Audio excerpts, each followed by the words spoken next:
I accidentally joined an all-girl band and had to fire myself because, well, I'm a guy. I'm still pissed off at myself about that.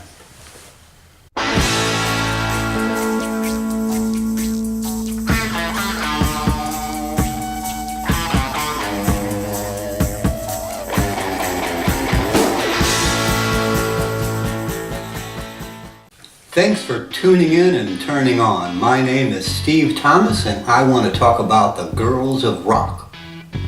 At one time, like any other business, it was difficult for women to break into rock and roll. And I emphasize rock and roll, okay? Not pop, not candy-coated borderline rock, but balls out, slap you in the face rock and roll like Elvis and Little Richard. If you haven't heard of them, there's a movie out that you can watch called The Runaways.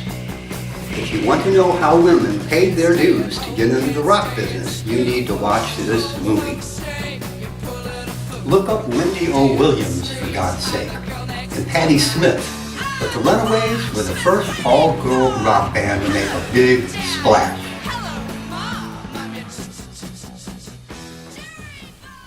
The definition of rock and roll is subjective. The line between rock and pop can be really blurry sometimes. Girls of rock and roll. I love the Go-Go's and the Bangles. Two more groups you should know about if you have half an inkling of checking into girls of rock. But getting back to 1979, I was in college and there was a little local new wave / punk rock scene going on in St. Louis, Missouri. And I was a drummer without a band.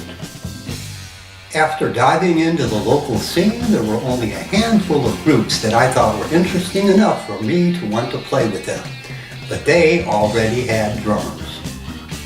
I knew my rock and roll history and could play just about anything. And one thing history taught me was that with a band could and often did pull a Pete Best.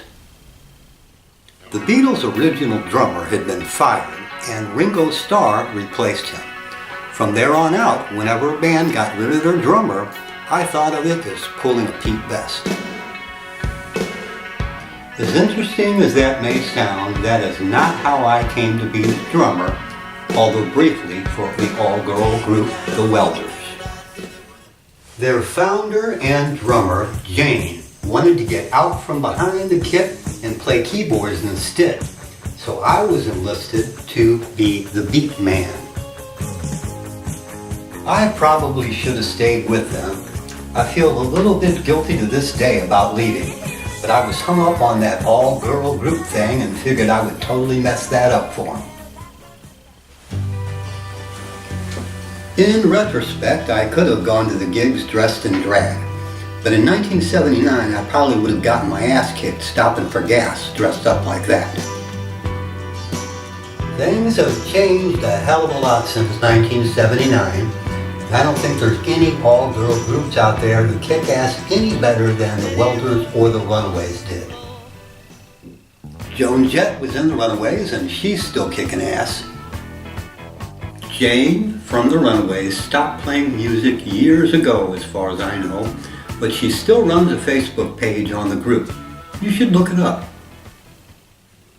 Madonna took over shortly after, but as far as I'm concerned, she had very little to do with rock and roll. I was never a big fan of Janis Joplin. Sorry. I like Tina Turner, but she turned into a bullshit disco queen. I should mention Pat Benatar and Heart. That Girls Just Want to Have Fun chick of Cyndi Lauper, the Hey Mickey song. I'm sure there are a lot of others that I'm just forgetting.